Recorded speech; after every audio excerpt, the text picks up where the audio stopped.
Assalamualaikum warahmatullahi wabarakatuh. Perkenalkan, saya Muhammad Rafi Syafanarfando dari Fakultas Pertanian Universitas Brawijaya. Di sini saya akan memberikan solusi inovatif yang mana ingin menanam berkebun tapi di lahan terbatas, namun bukan menjadi batasan.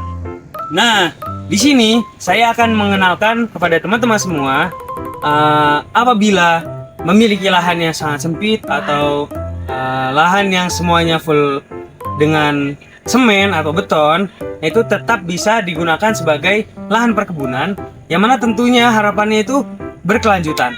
Nah, salah satu caranya atau penerapannya yakni menggunakan raised bed berbasis Google Kultur. Nah teman-teman, pernah nggak sih dengar istilah raised bed? Nah, raised bed itu metode berkebun di mana tanaman itu ditanam di atas bedengan yang dibuat lebih tinggi dari permukaan tanah di sekitarnya. Nah, biasanya itu dibentuk kotak atau persegi panjang dan diisi dengan campuran tanah yang subur. Sistem ini tuh sangat cocok untuk pertanian skala kecil. Contohnya seperti urban farming atau berkebun di pekarangan rumah. Nah, kira-kira kenapa? Karena ya praktis dan efisien. Nah, untuk meminimalisir pengeluaran atau budget, kita mengombinasikan penggunaan raised bed ini dengan metode Google Kultur. Google Kultur sendiri adalah metode bercocok tanam yang berasal dari bahasa Jerman, berarti kultur gundukan atau budidaya gundukan. Metode ini melibatkan pembuatan bedengan atau gundukan tanam dari bahan-bahan organik seperti batang kayu, ranting, daun, kompos, dan tanah. Google Kultur sering digunakan dalam pertanian berkelanjutan dan permakultur karena mampu meningkatkan suburan tanah, efisiensi air, dan produktivitas tanaman. Intinya, Google Kultur itu meniru proses alami pembusukan di hutan.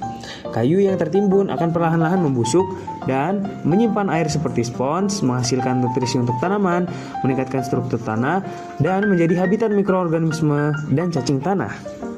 Nah, lalu kira-kira bahan apa ya yang bisa digunakan untuk buat raised bed? Sebenarnya ada banyak pilihan, mulai dari kayu atau bambu sampai batu bata dan bahan bekas.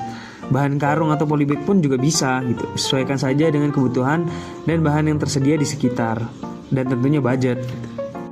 Nah teman-teman, karena kita menggunakan batako atau batu bata, agar nantinya tidak merembes kemana-mana dan bocor, kita lapisi menggunakan plastik kolam.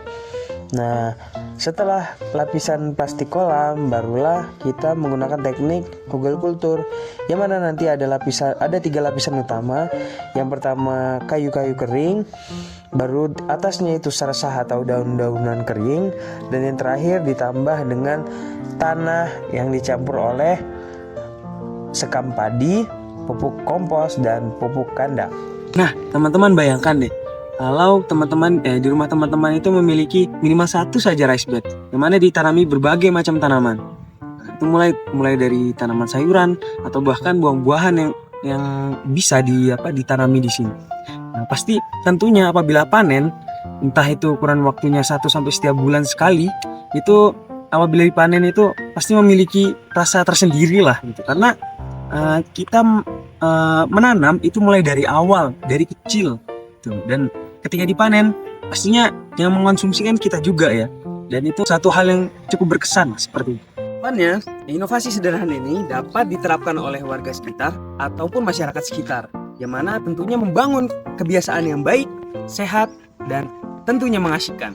Nah, karena sejatinya pembuatan raised bed ini itu menjadi solusi untuk mewujudkan SDGs 2.2 berupa Zero Hunger, lalu ada poin 11 berupa Sustainable Cities and Communities, dan yang terakhir SDGs poin 13 yang mana berkaitan dengan climate action.